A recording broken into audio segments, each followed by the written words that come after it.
My cheating wife exploded when I refused to sign the birth certificate for a child that wasn't mine. I've been married for 7 years to my 33-year-old wife, and we don't have children. 2 years back, she began a new job and has excelled. Initially, she mentioned a CO worker she disliked, calling him an a-hole. However, her attitude towards him softened over time and she stopped talking about him much. I didn't see a reason to worry. Despite our imperfect marriage, I've always trusted her and we generally got along well. Jump ahead, about a month ago I started noticing changes. She began texting more frequently, keeping her phone close at all times. Her evenings and weekends suddenly became busier. She grew distant and avoided any affection. Plus, she started lying about odd things. The final lie happened when she packed for a business trip, bringing a much more revealing swimsuit than she'd ever worn before. When I asked, she claimed she ordered it online, untrue, and decided it wasn't suitable for a work trip to Florida. Yet, she took it along on the trip. While she was away, I chose to investigate. Throughout our entire relationship, I'd never snooped through my wife's belongings, but I was fed up with the constant deceit. In her work bag, I discovered a caricature-like drawing of her on hotel paper. Alongside it was a post-it note with directions to her male CO worker's house written in her handwriting. Reviewing our bank statements revealed numerous instances where she claimed to be at work but was actually dining at various city restaurants. This prompted me to dig deep. As a professional private investigator, I have no qualms about intruding on privacy when faced with substantial suspicion. I legally placed a GPS tracker in her car, which is titled under my name in our state. Upon her return from the trip, she mentioned going to a coffee shop and running errands on a Sunday. Yet, her car didn't come close to a Chipotle. But she returned home carrying a Chipotle cup, confirming she'd eaten there. Then, on the following Tuesday, she said she was attending a company dinner and working late. The GPS data showed her leaving work at 3:20 p.m. and remaining at the restaurant until 9 p.m. The big problem happened the next Saturday. We were supposed to watch my niece play tennis at 8:00 a.m. She said she wanted to drive alone so she could leave the tennis place and go work at a coffee shop after the game. She said she was going to X coffee shop and talked a bit about why she wanted to go there. I said, "Have a good day," and went to my car. Using the GPS, I saw she drove straight to a Comfort Inn motel. I got to the Comfort Inn and waited in a nearby parking lot until I could be sure she was inside, not in her car. I called her from the lobby and asked how X coffee shop was. She said it was good and asked why I wanted to know. I just said, "Come down here so we can talk." When she came down, she said, "It's not what you think. He has to do this because he's been caught with other girls before." I asked what she meant and she said he always works in hotel rooms. She said they didn't do anything physical, and that's when I told her to get out of my car. I left and she called me 50 times. I finally answered and said if she tells even one lie, I'm hanging up. She admitted they kissed once about 5 months ago but said it was a mistake and meant nothing. She kept saying they were just working. I asked how many times she met him in hotels and she said about 10 in the last 9 months. Then I asked what she did on that Tuesday and she got defensive. She said she was at work all day until a work dinner. I told her I thought she was lying and hung up. She came to our house while I was loading my stuff and my dog into my car. She stayed in the driveway, refusing to move until we talked. She was crying and saying sorry, really upset. That day I left and it's been a month. Since then we've met a few times for her to explain things, but when I ask my questions she gets upset, defensive, and says answering isn't good for us. She's lied about small things, and when I call her out she says I'm trapping her. She's firm that it wasn't a romantic thing. She claimed they were just good friends and he was helping with her job. Their talks got inappropriate, discussing our problems. She confessed to deleting the texts, saying they weren't romantic but could be seen as flirting. She said he helped with her depression and work. I want to trust her, maybe because I love her or I'm scared of the truth. I'm stuck trying to find the truth. But even if I find it, I don't see how I can get past what I already know. Am I losing it? Update, we're a month post D-Day. I conversed with her last night. Here's the scoop, I inquired about her chats with the man in the past 4 weeks. She mentioned he's clueless about my confrontation at the D-Day hotel. She hasn't discussed it with him, deeming it a marital issue unrelated to him. I asked about cutting off non-work talks with him. She claimed she's scaling back. That phrase set me off. She believes she must taper instead of going no contact because he's unaware of me catching her. She then fibbed about a trivial detail. I called her out, utterly sure she was lying. She vehemently denied it, never yielding. I let it go, adding it to the heap of unresolved problems. After she claimed to be tapering off social talk with the other man, I stashed a voice recorder in my house and split. Last night, I checked the tape and found my wife and this man gabbed for well over an hour in at least 2 calls. The recording stopped in the afternoon, so I assume they spoke more in the evening. I didn't catch many specifics, but I heard a few incriminating remarks. They discussed our marriage's status, something she claimed he knew nothing about. They chatted about using a secret phone app to avoid detection. She insulted me for arriving late for breakfast. They talked and chuckled about numerous topics. I haven't heard my wife that elated since we dated. I confronted her, she admitted to some, denied the rest. I'm beyond caring. I'm meeting a divorce lawyer this morning. Over the past fortnight, I've maintained no communication with my spouse. Recently, she reached out via text, seeking a conversation. I responded, stating my condition for discussion she'd have to come clean about everything before I'd engage. She alleged awareness of a wiretap on her phone, which didn't exist, but I let her believe it and claimed I already knew all. I insisted on hearing the truth directly from her. Eventually, she relented, agreeing to sit down to divulge everything. When she visited, she confessed that her involvement with another man was indeed intimate, spanning the last 6 months. She admitted to booking a hotel room the day prior to our anniversary for their rendezvous. She also confirmed ongoing communication with him post-discovery, claiming he assisted her in managing my inquiries. She asserted that the affair had ended for good and expressed a desire to mend our marriage. This confession unfolded 6 painful weeks after I caught her in the hotel. I suspect her confession only emerged due to my persistence, although she contends she always intended to come clean, aiming to minimize the hurt for both of us.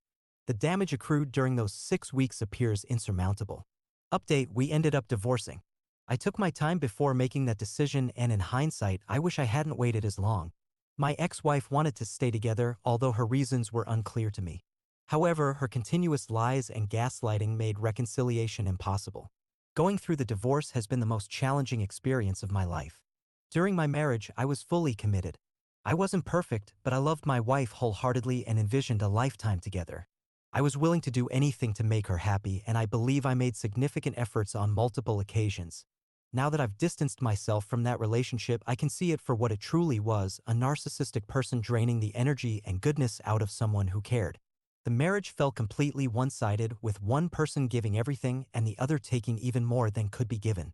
Towards the end, I started believing I was a worthless partner. She undermined my profession, my personality, and my appearance. However, since the divorce, my business has thrived and I've been able to date women I once thought were out of my league. I used to think I was unattractive, partly due to my ex-wife's influence, but now I've had gorgeous, much younger women approach me in bars. I've had a few wonderful relationships with amazing women.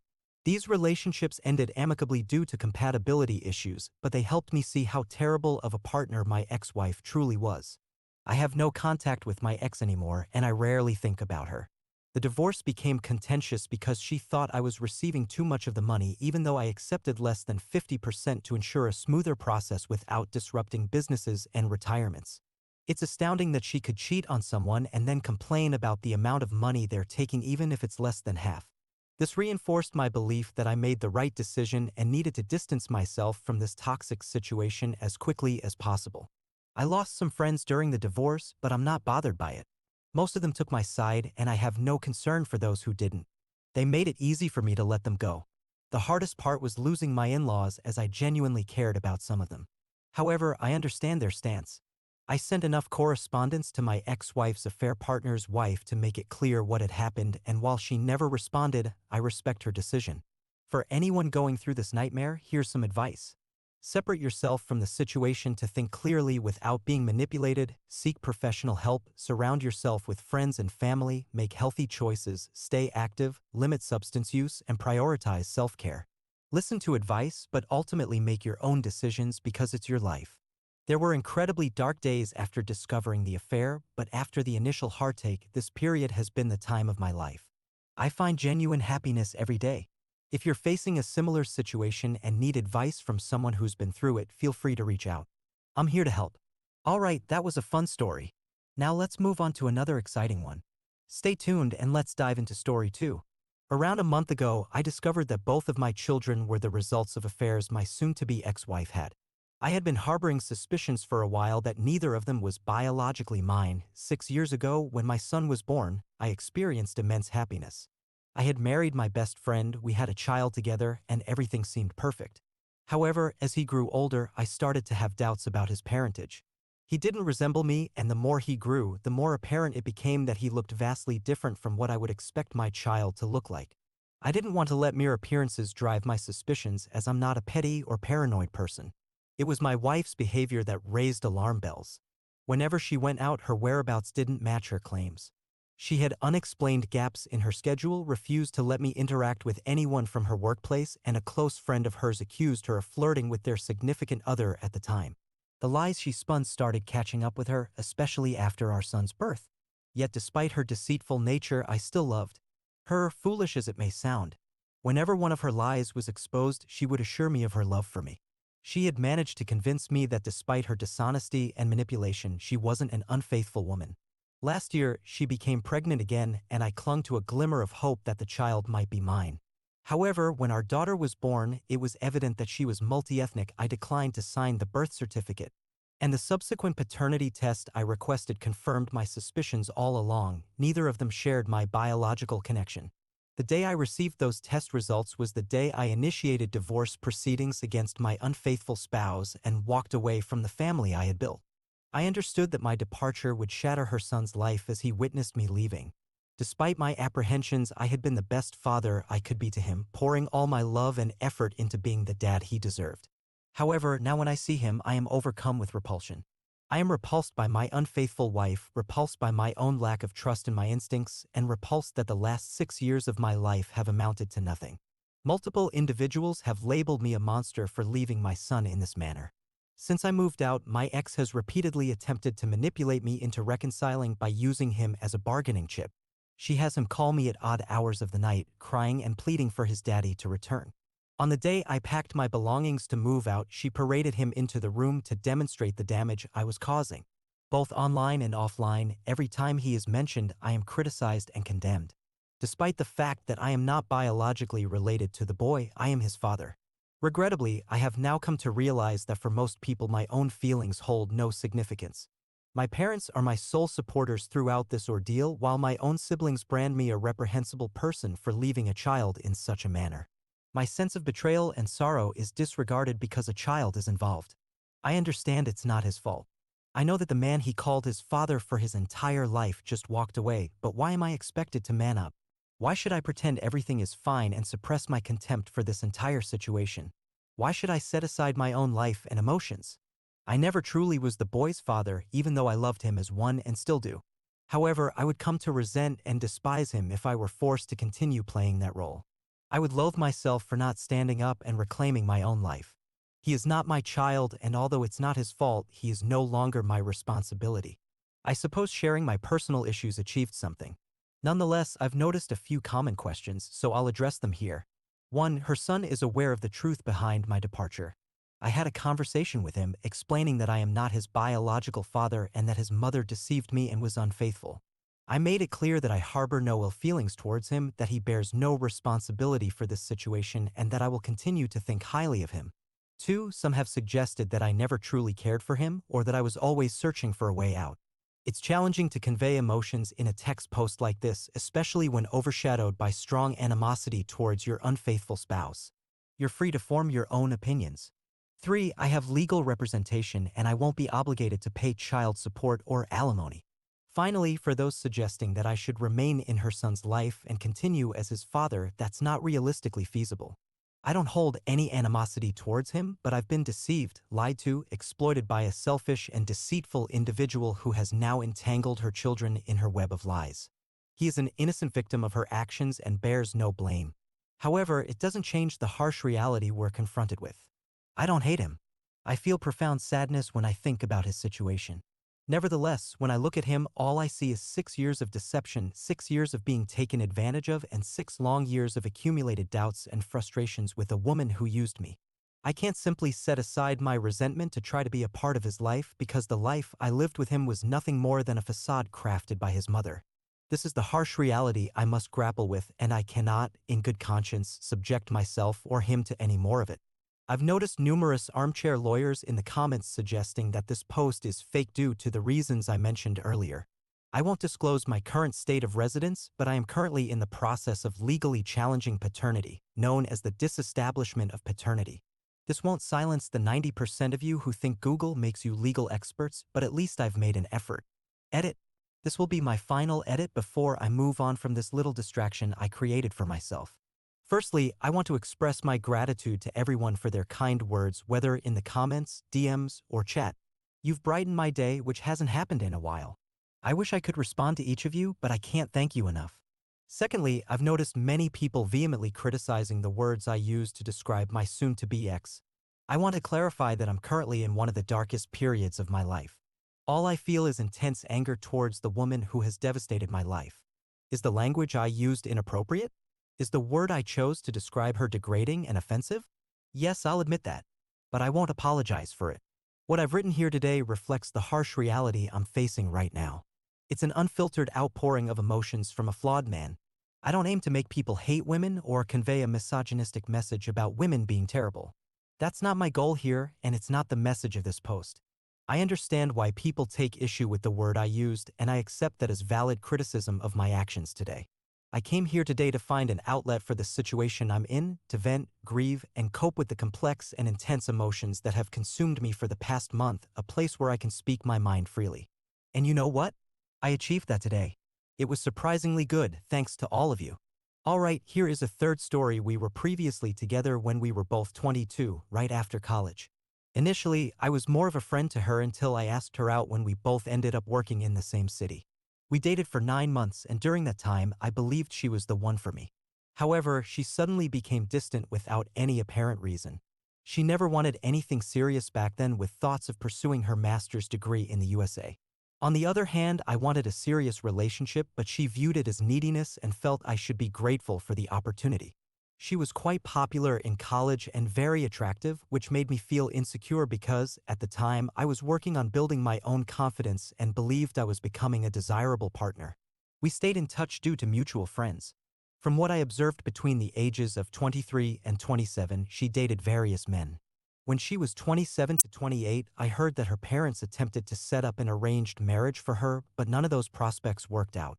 Eventually, she reached out to me, and one thing led to another, and we started dating.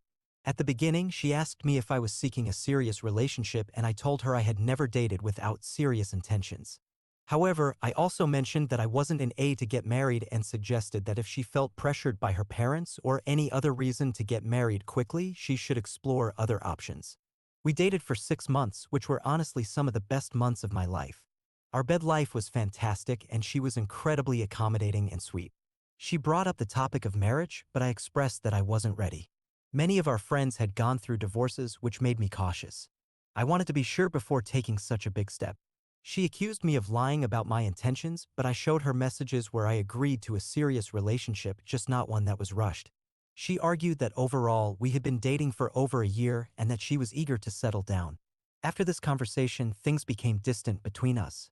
Despite sending her sweet goodnight texts, she sometimes didn't even respond, and she showed little interest in meeting. A month passed, and then she told me that I should either marry her or move on, claiming that she could easily find another guy and that I was fortunate to have her. This situation has been painful for me, reminiscent of past experiences. I consider myself a modest person, but I also believe I've become an attractive catch. Despite my fondness for her, I made it clear that I wouldn't be pressured into marriage, so we decided to end our relationship. After another month, she started texting me again, and we rekindled our relationship. It's been 3 months now, and she has returned to being her sweet self. She admitted that she was wrong to claim she could easily find someone else and said that I'm the right one for her. She expressed a desire for marriage as soon as I'm ready and emphasized that her parents are urging her to get married, but she's willing to give me time. However, I feel overwhelmed by the idea of marriage at the moment and concerned about her ability to switch between being sweet and distant so abruptly. Is she being sweet just to persuade me to marry her?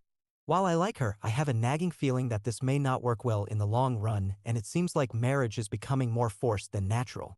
Update: the day after I posted my initial message, the thoughtful comments from people made me realize that I needed to end the relationship, a realization I probably should have reached without posting.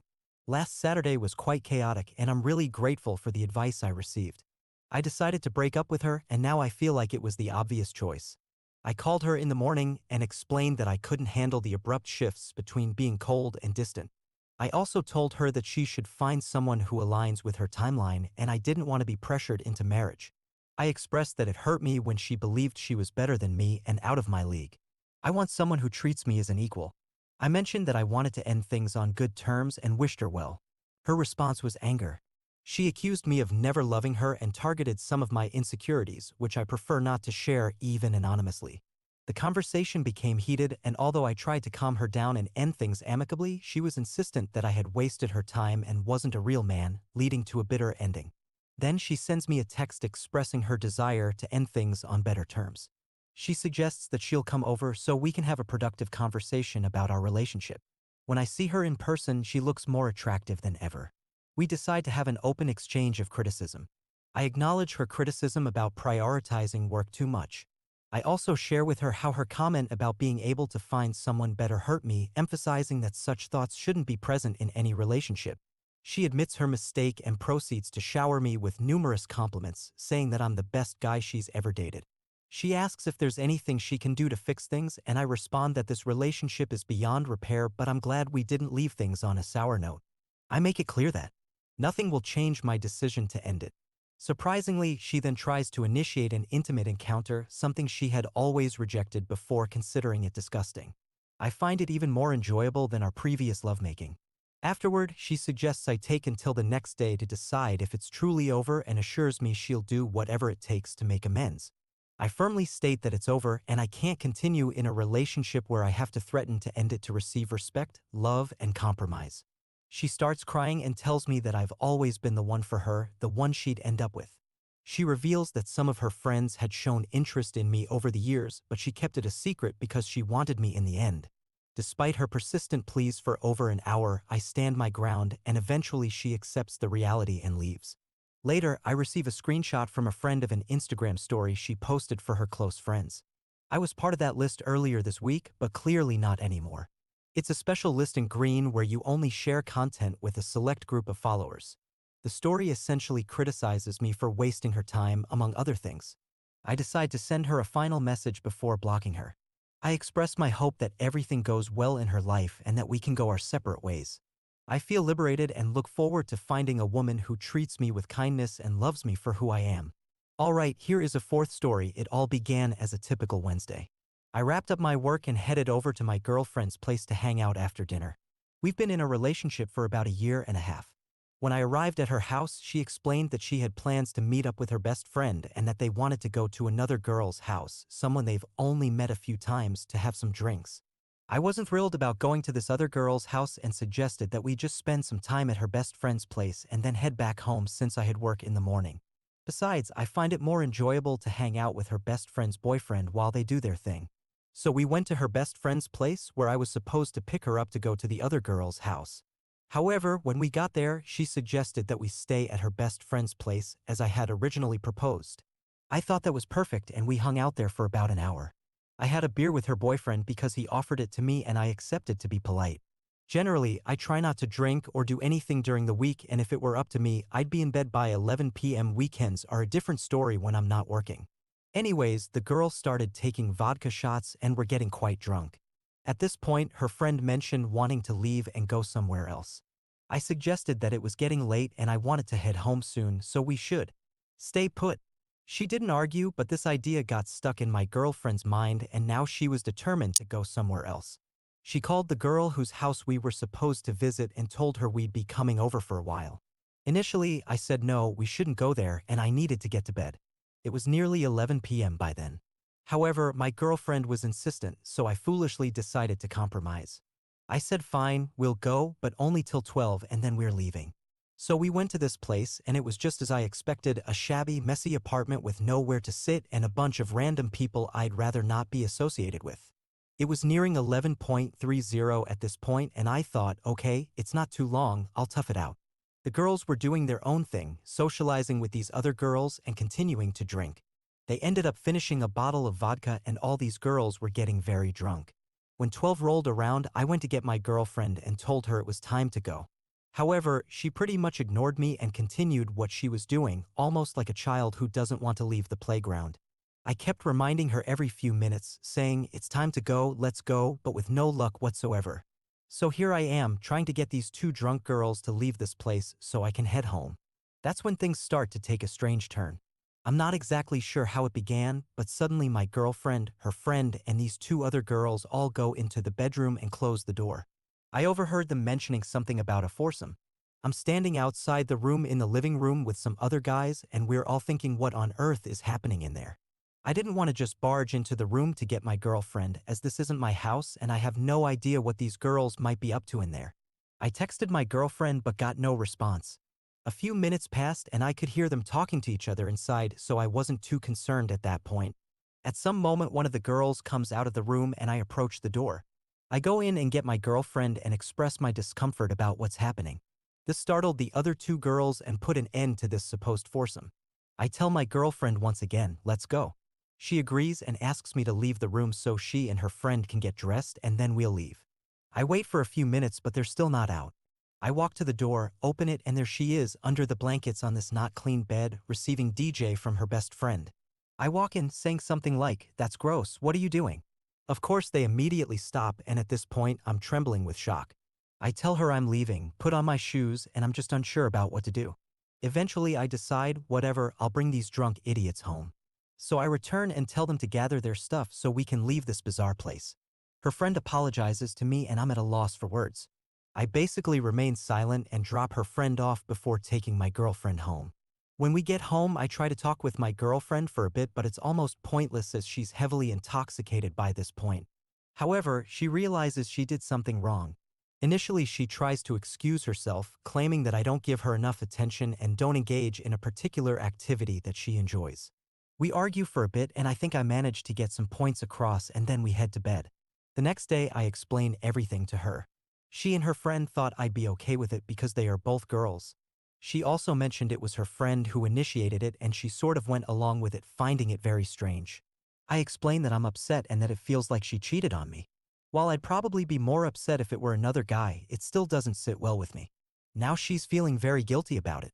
After work things are a bit awkward between us and she's acting quite differently from her usual self.